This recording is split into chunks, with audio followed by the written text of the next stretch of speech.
Well, at this point, let's see if we can connect to our newspaper analyst virtually, Mr. Jide Ojo, who is a public affairs analyst and one who loves to lend his thoughts to matters of national interest in the news. Hello and a very good morning to you, Mr. Jide. It's wonderful to have you join us on Morning Express. Good morning. Compliments of the season. Well, very well then. Let's kick off with the biggest news today, which is the presentation of the 2025 appropriation bill, budget of restoration, as termed by President Bola Ahmed Tinubu at the National Assembly yesterday during the joint session of the National Assembly caucus, talking about the red and green chambers where the budget was presented. Did you follow up on the presentation, and how would you react to it? Thank you. I did follow up on that presentation. I've also the fallout of it. It's a mixed grill of the good, the bad, and the ugly. It's a very ambitious budget. It's a very ambitious budget, and I just wonder why we couldn't just add figures and get appropriate sums. The president said the budget is 47 trillion. But when you do the total, it comes to 49.97. But that error has been corrected by the budget office, and I think we are good to go. But the challenge, I would not. Let me start with the positives. That amount, 49.7 trillion, is the highest sum we have ever budgeted in this country. So it's very huge, and I'm happy the president is earmarking significant resources to key sectors of the economy. We have 4.9 trillion for security and defense. We have 3.5 or thereabout trillion for education. We have over 2 trillion for health. We have significant sums. I don't know offhand how much we voted for infrastructure. And these are For very infrastructure critical. is about 4.06 trillion naira. Yeah, so you can see defense and infrastructure over 4 trillion. So it makes a lot of sense because we need to stimulate the economy, and in stimulating the economy, we need to protect the citizens. Because, budget, my brother, is ceteris paribus. All things being equal. Will everything ever be equal? The answer is no. They are mere assumptions and presumptions. And that's why even the best budgets in all the global economies sometimes will fall short of one thing or the other. So I'm very happy the president earmarked that significant security and defense to infrastructure, to education, and to health. And of course, we also have seen the National Assembly extending the 2024 budget for another 6 months. That's the what's Well, it called? The they're capital, extending it till the cap, June. The 2024 27.9 trillion naira appropriation bill. yeah, till June, so that National Assembly can have sufficient time to work on this. Because one of the fallout, one of the what I would say the minus of this appropriation bill is the late submission. My brother, you know that in the first year of President Tinubu, he submitted the budget of 2024 on November 30th, if my memory serves me right. November 30th. So that gives the National Assembly 1 month within which to work on the budget. However, unfortunately, this time the president is submitting the budget on December 18th, and there is no magic the National Assembly can do to pass this budget before January 1. So, obviously, we have missed the January to December financial year that was the legacy from Buhari administration. Because if you recall, one of the things that Buhari allegedly achieved was to return Nigeria to January to December budget cycle. And that obviously cannot be met in 20. The Tinubu administration met it last year. National Assembly had to suspend their vacation to work on the budget and passed it on December 30th. And then the president signed on January 1. But Now, Mr. Jide, one of the major concerns for many experts and keen observers of the budget is how the funding will come about. Now, we all know that borrowing in a country like Nigeria, in any sovereign nation, is completely not out of place. But the president cited yesterday that about 13 trillion naira loan borrowing, there is about a 13 trillion naira loan borrowing plan on the way to be able to fund this 47.9 trillion naira budget. Is this looking good for Nigerians, considering the already heavy debt servicing burden that the country bears? yes, that's part of the drawbacks I see. But before I get to this issue of borrowing, which I think is not doing us good, given the fact that we are using 15 trillion to service our debt, and that is huge. If you are going to be spending about, no, is it 15 or 13 trillion to service debt, then you know that you are in trouble. And what let me start with the assumptions of the budget, where I have issues with the budget. The assumption that inflation will climb down from 34% in 2024 quarter four to 15% next year is a lot ambitious. And I don't see how that will happen. How will you reduce inflation by less than half of the current inflationary trend? 34 point something percent is the inflation now, and you are saying in this budget you want to bring it down to 15%. Then you said you want to daily oil production will be 2 million barrels per day. Meanwhile, you are doing less than 1.6 million barrels per day this year. So even if you stop oil theft altogether, which is also another serious ambition, will you be able to meet oil production of 2 million barrels per day? I hope and I pray that that works out, but it doesn't look like something that may happen. Then you look at the exchange rate. Uh, right now, the exchange rate is hovering between 1,006, 1,007 uh, per dollar.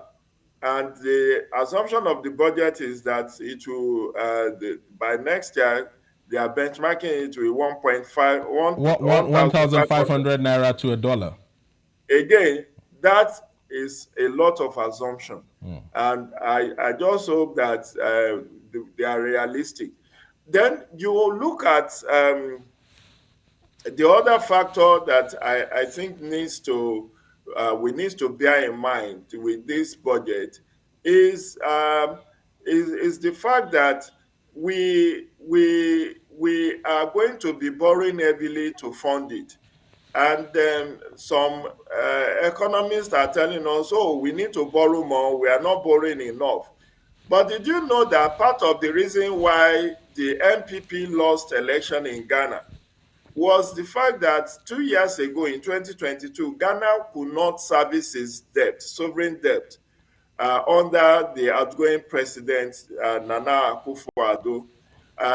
They defaulted because they just couldn't find the resources to service, not even to pay, to service their debt. And I don't think it's healthy for us to walk into this debt peonage again, more so after we exited this under Obasanjo regime. But those who are egging on the president to keep borrowing, keep borrowing, keep borrowing, I hope we have done our feasibility studies as to be able to fund the budget effectively, efficiently, and also our debt servicing that we will not default. one of the positives with this budget is the assumption or the claim by the president that our foreign reserve is 42 billion $42 dollars, billion dollars. $42 billion, which is good. And those who have done the conversion of the budget said, oh, the budget itself, if we convert it to dollar, even though it's 49.7 trillion naira, it's just about $30 billion. I'm not good in mathematics, but that's what some economic experts say. So that if we have 42 billion in foreign reserves, then we should be able to fund our budget, even if we have to draw down on our foreign reserves. Without borrowing up to 13 trillion naira. Yes, but that borrowing, and you know that the National Assembly just approved a borrowing for 2024 budget Yes, just a couple of weeks ago. exactly. So I'm really, and the president, the presidency keep telling us, oh, all the critical revenue government owned agencies that are generating revenue surpassed their target for 2024. That's talking about the FIRS, FRS, the the Nigeria Customs customs, Service, and the likes, even customs, NNPCL. national ports, Nigeria Port Authority, and all of that, that they actually surpassed their revenue generation projection. So I think we need to be borrowing less and look inward. Now, And Mr. block Jide, it. let's take a look at items in the budget that have taken the largest chunks of the money so far from the presentation of the president yesterday. For defense and security, 4.91 trillion naira. For infrastructure, 4.06 trillion naira. Health, 2.48 trillion naira. Education, 3.52 trillion naira. The GDP growth, according to the president, is pegged at about 3.89%. Our external reserves, you mentioned it earlier, is currently at 42 billion US dollars, and debt servicing 5.81 trillion naira. Let's start off from defense and security, gulping up a whole 4.91 trillion naira. And yet, many analysts like yourself would argue that the humongous amount of money being spent on our security and defense is too far apart with the level of insecurity that continues to ravage parts of the country, especially in the Northwest. Now, I would also take you back a little bit to a report yesterday, which is a very concerning report, and that's why I'm bringing it up again. That in 1 year alone, between April 2023 and May 2024, Nigerians paid 2.2 trillion naira in ransom to kidnappers and bandits. Is the money being earmarked for our security and defense not enough to ensure that Nigerians don't have to continue to grapple with the issue of insecurity? That is the $1 million question, my brother. It's a $1 million question because not many Nigerians, including myself, feel safe in this country. Many a time when I go out, I'm always watching my back, and I'm really very concerned. I stay out of the streets at night just because of security concern. And even at best, you just have to continue to pray for divine protection because experience of people, even in the outgoing year, has not been very pleasant. In the number of abductions, number of banditry incidents, and right now you have just given a figure to how much Nigerians estimatedly paid in ransom, which is over 2 trillion. And that means it has become a very booming enterprise that will be difficult to put out of business. And that means I am of the opinion that there is no amount that is too much to seek, that is too much to spend to secure the country. But will there be value for this money spent? That's the issue. And I think we should just be more inclined to use technology to fight insecurity. Somebody hinted yesterday that maybe president is thinking of having AI powered, technology-driven security gadgets and all of that. We need whatever, whether it's high in the sky, drones, satellites, scanners, whatever. We cannot rely on boots on ground all alone. One of the positive things this administration has done in the outgoing year is the commissioning of the electronic border security infrastructure. I think that was done last week or very recently. This electronic border surveillance infrastructure, which is domiciled in the Nigerian Immigration Service, will help with the surveillance of our international boundaries and borders. And that is very, very important because if you given the amount of influx of small arms and light weapons, Yeah. which circulates in Nigeria, it is very concerning how cheaply bandits and criminal elements can access guns, can access grenades, can access even drones to perpetrate their heinous crimes. And that's why it's important for the Nigerian security agencies to be ahead of the criminal elements who are in the minority in this country.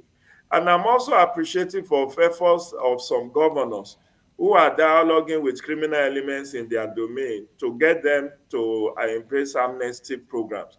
The recent one being the Kaduna State government Yes. that has been able to use that initiative of granting amnesty to bandits to resolve the conundrum in the Biningwari area of Kaduna State, which has been a cauldron of banditry and kidnapping in Now, Kaduna now, State. now, But now Mr. Jide Ojo, I hope apart that from will the last. concept of granting amnesty to bandits, like the example you cited with Governor Sani Uba of Kaduna State, stemming down the crisis within that state. Another issue, another front line that Governor Sani Uba is, championing is the issue of state policing, which 36 other states across the country have also, penned down their support for.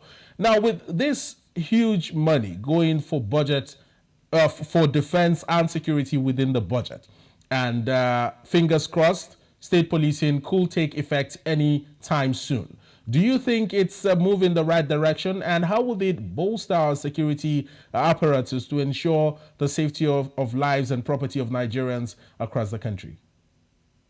My brother, I have written a number of opinion articles in my column in the Punch newspaper supporting the creation of state police.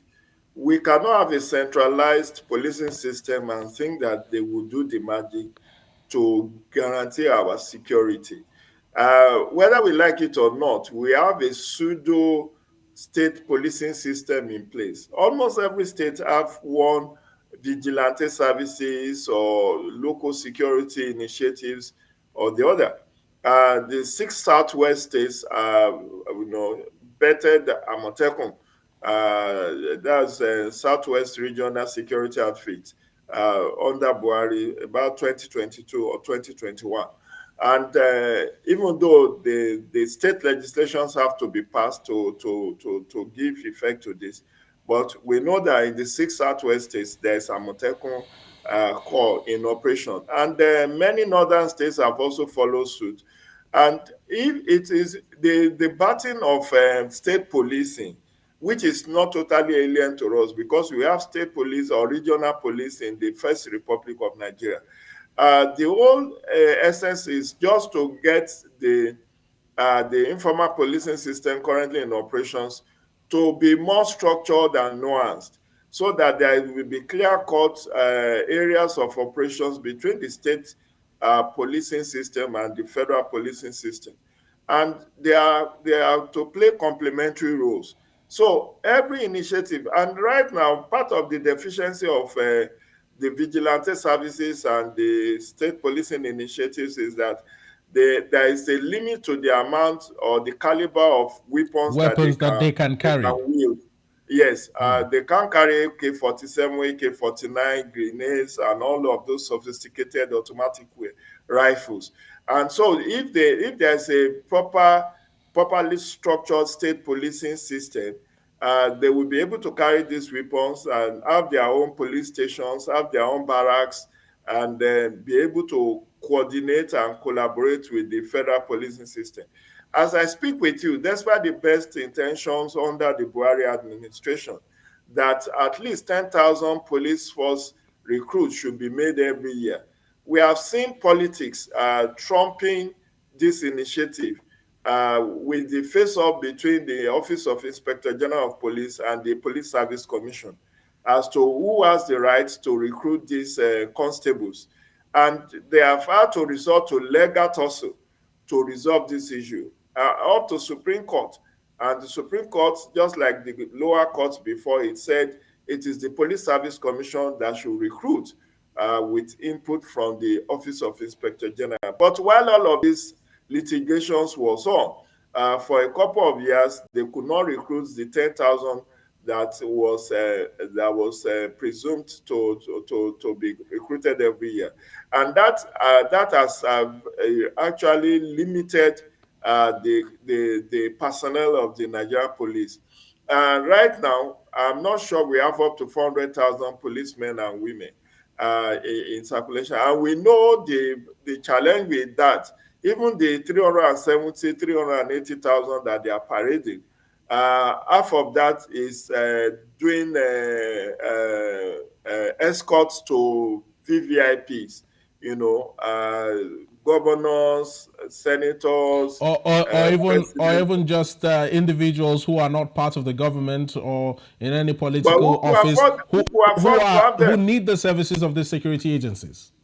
Of course, you also remember that financial institutions, banks, and other financial institutions, companies also get them to provide, to complement their own internal security arrangements. So a country like Nigeria with over 200 million population needs at least 1 million, minimally 1 million police force. But if you recruit up to 1 million, how do you fund it? Given the personnel cost, and then the equipment, and then the infrastructure that will be needed. So it is best for the president and the police authority to allow for the establishment of state police, even though while while the Nigerian police has kicked against the establishment of state police, is because they know that the largesse that they get from the state governors will stop. Because states like Lagos, Kwara, Rivers, Kaduna, Kano, you see them buying almost 100, 200, 150 operational vehicles for men of Nigerian police, fitted with communication gadgets, helping them to renovate their barracks and their police stations and all of that. So they know the moment that a state has its own official and structured police, they will not be getting this largesse or support that they get from the state government, which is why it is only the Nigerian police authority that are kicking against the establishment of the state police. But it's the way to go, because assuming that every state now, and this, my own thought about this state police is that the enabling law should just be there.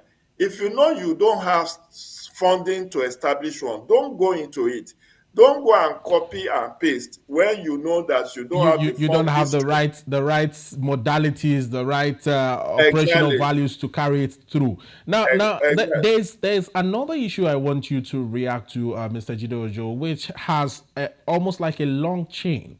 Firstly, we had highlighted the 2.2 trillion naira, ransom money that has been paid by Nigerians across the country in 1 year.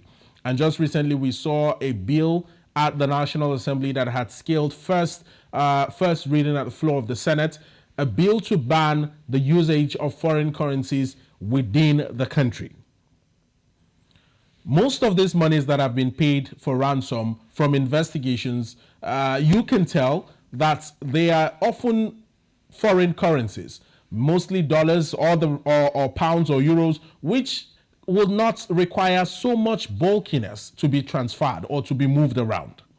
Do you think that maybe this bill coming to life and, in some way will stem down the issue of ransom payments to bandits or kidnappers, or will help in a way to track these monies? Because if these ransoms are paid, the ransoms must be paid in naira, either via wire transfers or the rest. Is this a move in the right direction? Do you think that this could also aid in ensuring the stability of security in the nation? Let me tell you without any fear of equivocation that that bill is dead on arrival. Why do you think so? The reason being that the people that are making that law are the one that breached that law. You must have heard, my brother, that every month end after FEC meeting, some governors will take their state allocation to Bureau de change and converted it to dollars and transfer it abroad. And if we continue in that line, and look at the kind of money that politicians use to bribe delegates. We saw what happened ahead of 2023 general elections, where some delegates were paid in dollars. And if you watch a viral video clip of Mr. Dele Momodu, the Ovation publisher, which in an interview he recently granted, that even though he was a contestant under PDP in the last presidential election, that he couldn't get one vote as an aspirant because his opponent doled out over $30 million, $30 million to delegates. So it is the politicians that even abuse this currency most. They are the ones that don't even believe in our national currency. They are the ones that doles out, all these foreign currencies to their girlfriends and friends and all of that. We saw the suspended Minister of Humanitarian Affairs, Betta Edu, in a viral video early this year, where she was giving dollars to her aides to go and have lunch. Many of the top executives in Nigeria don't even spend naira. If they are not making transfers to you, they are going to be giving you dollars. So it is for this reason I say it's dead on arrival. Now Because this unless bill is being sponsored by Senator Ned Nwoko, who is a billionaire in business and also, a senator of the Federal Republic of Nigeria, and somebody that also falls into the category of these persons that you have described, who often spend monies in or spend foreign currencies within the country. Why do you think he might have, decided to sponsor this bill at the National Assembly, knowing fully well that it might also impact his style or his lifestyle? you see, it's just like the tax reform law that has generated all manner of controversies. The fact that somebody, excuse me, the fact that somebody woke up and decided to do something, we should look at the merits and the demerits of it. Ordinary citizens like you and I, or let me put it to myself because I don't know your background. You possibly you are a Well, very Mr. rich Jide Ojo, I'm just an ordinary citizen as well. man. Have I touched dollar in my life? Have I had anything substantial that can be dollarized? The average Nigerian citizen, over 98% of Nigerians don't have problem with whether they have dollar or they have naira. And in any event, there are some transactions that you can but must do in dollars. For instance, in that bill, Nedi Nwoko is saying that the purchase of our crude oil should be in naira. Who does that? How will you be when you need when our foreign reserve that the president is talking about, is he talking about it in naira terms? He said he has. Maybe he's taking cue from the directive by President Bola Ahmed Tinubu to NNPC Limited to sell crude to Dangote Refinery and other refineries within the country in naira. Could that have But informed his decision or that statement that he made? see, Nadine Walker is just trying to grandstand. He knows it will not fly. And you and I can tell you for free that bill will be shut down after the second reading. It may not even go beyond the second reading. And even if it is And you know the way it is with National Assembly. Even if the Senate passed the law, the House of Reps must concur.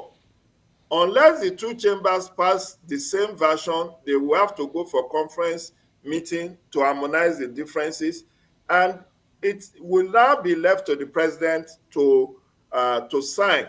And I have told you, politicians of note, very visible politicians, I don't want to mention, they don't spend naira. If you go this Christmas season, go and visit any politician of note. If he will give you money at all, if he's not making transfer, he will give you dollars. And that they are the biggest abusers of this forex that we are talking about. I've given you instance of how investigations and research have shown that many governors convert their state allocation to dollars and transfer it abroad. So you cannot but pay for certain services or goods in dollars, because, for instance, do you need will you, if you want to buy machinery from abroad, if you want to import anything, will you go and give them give them naira to make the import? You have to pay in dollars. So the politicians, the physicians should heal themselves first. The politicians should be the first to win themselves of this kind of abuse of our currency, by having faith and confidence in it, by spending it, by making sure that they do not abuse it. So, well, and even if this law is passed, it will be difficult to implement. You spoke to an aspect which I need to respond to, that Okay. some of these, let me land on this thought, please. Oh, all right, That that's some fine. of Carry on. these that some of these ransom are paid in dollars. I beg to disagree. Most ransoms are paid in naira. Most are paid in naira. But even if you ban the use of foreign currency, do you know the latest indulgence of the novel rich in Nigeria is crypto?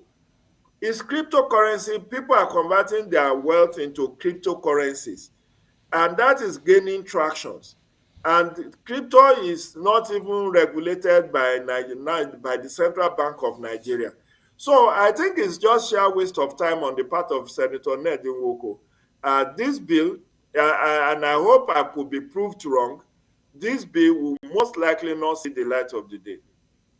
Well, let's move away from the issue of defense and security, Mr. Jide Ojo, to another pertinent issue in the news and within the budget, which is infrastructure, which is set to go up 4.06 trillion naira of the entire 47.9 trillion naira. Now, the argument of many is that most of these monies will be used to start off new projects while neglecting old projects, dilapidated projects that need some sort of revamping or some sort of rehabilitation.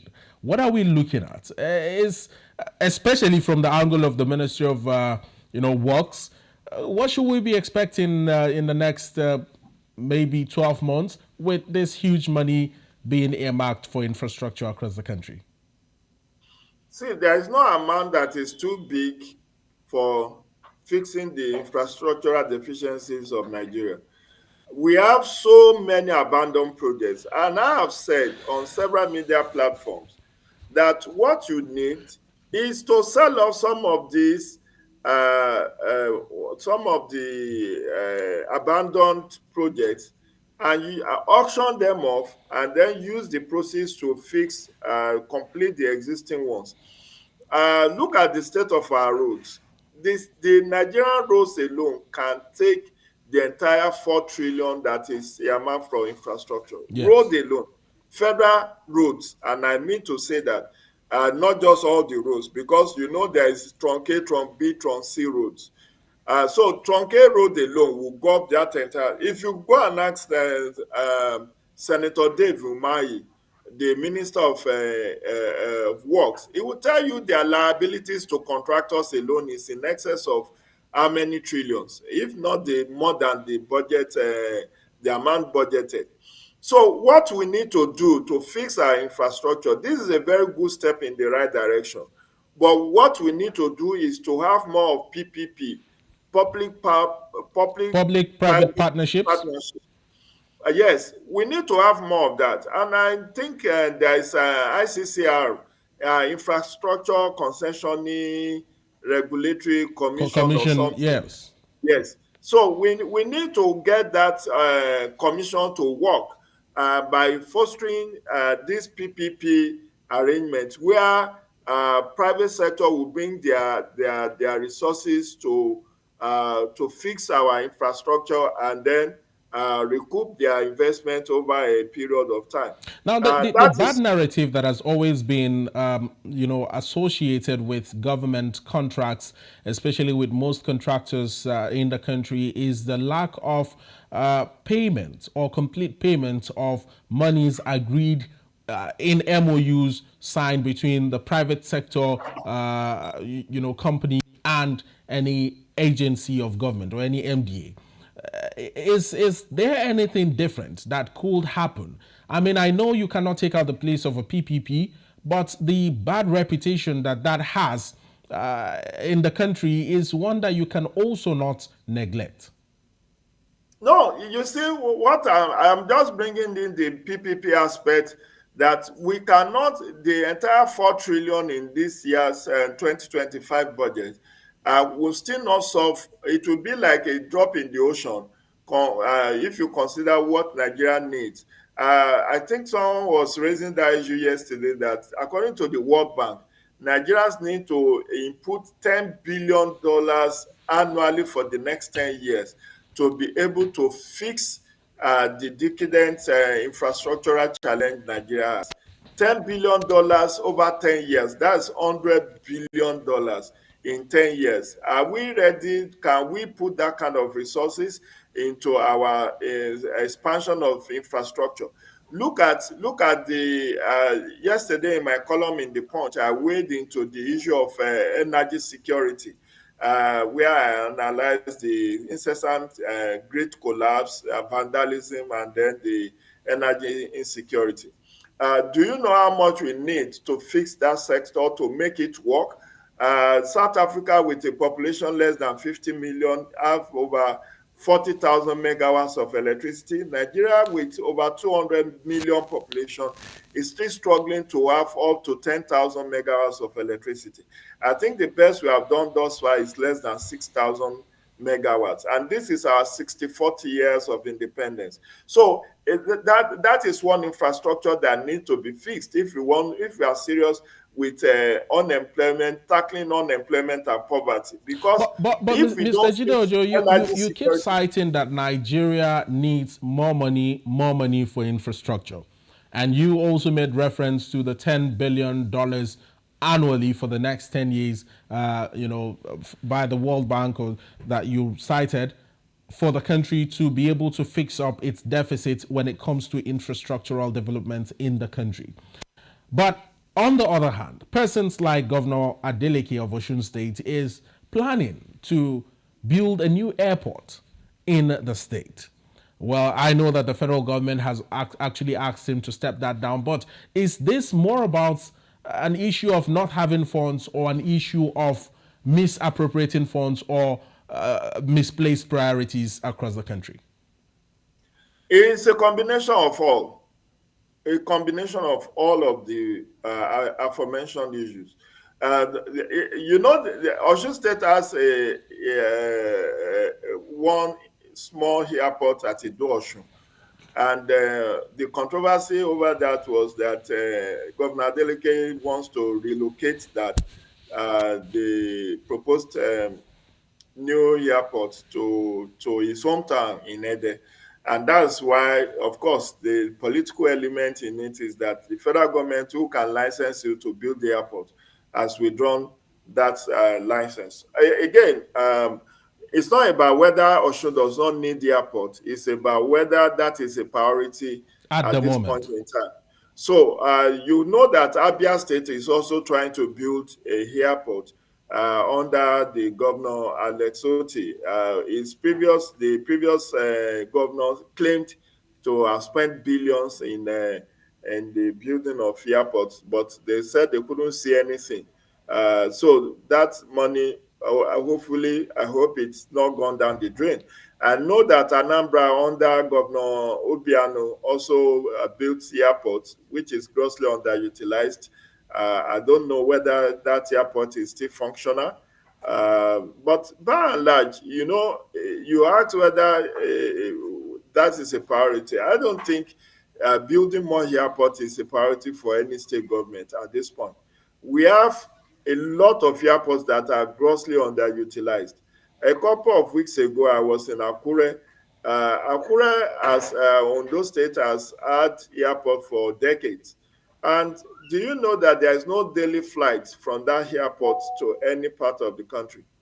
There is no daily flights. So after my business in the state capital, we needed to come back to Abuja, and we have to travel to Benin from Akure, travel 4 5 hours to Benin to catch flights back to Abuja. So and meanwhile, Ibadan also have airports, serving the southwest. Now Ekiti, under the immediate past governor, Fayemi, also built a cargo airport, which has not seen The light of any day. activity because it was not completed when it was already commissioned, and the administration that is there now is not putting much resources because he felt it's not his own priority. So the issue of infrastructure is something that I think we need to have a dialogue with our governors to prioritize urgent and important infrastructural development. The roads are applied by the ordinary citizens. Only the elite fly aircraft or fly plane to their businesses. And if we can put the interest of 90% of the population to heart, making sure that we have motorable roads. And Yes. you need to see the state of many trunk B roads, which belongs to the state government. They are very impassable, and Too they have too also too aided and deplorable. abetted the incidences of banditry and kidnapping, because those bad spots on the roads are where bandits and kidnappers waylay passengers and to kidnap them. Now, So Mr. I think Mr. we Jide need to Ojo, reorder just our priorities. we have just about 5 minutes to wrap up this conversation, I'm afraid. But I would want you to react on one particular issue of the entire bill. Agriculture is set to gulp up about 2%, of the entire figure. And this is off the back of the food insecurity that we are currently facing as a nation. Nigerians continue to decry, daunting hunger in the land. President Bola Ahmed Tinubu, sometime within the year, had promised a waiver on food import duty task. That has still not seen the light of day till now, and Nigerians continue to wait. Will this be a boost in some way to our agricultural sector? And will that in any way help to sort of stem down the hunger that continues to bite hard on the backs of Nigerians?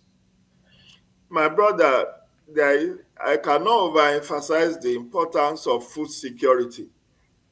If we want to solve poverty, unemployment, and provide good social services, the first point to engage is food security.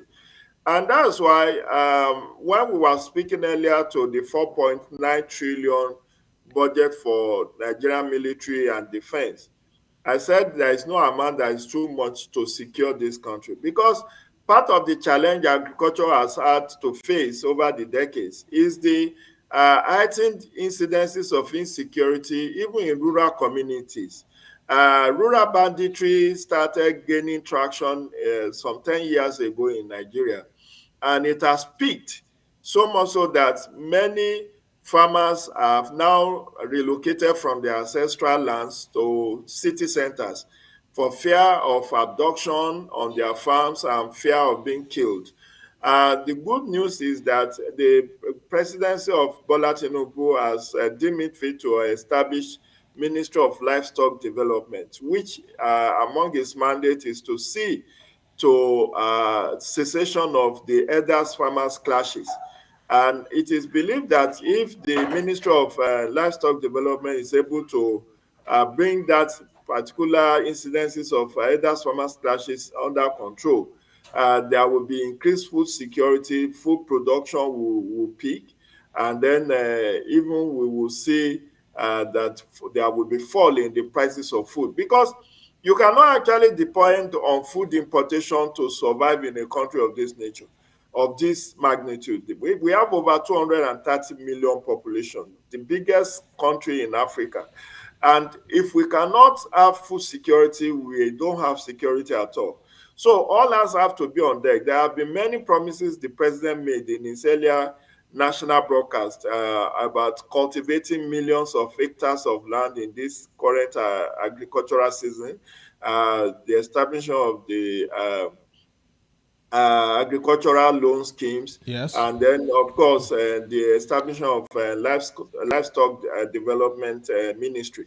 If we can have a proper coordination and the support system that sees, because part of the challenge of agricultural production in Nigeria is that federal government that is giving financial succor do not have land. It is the state that have lands.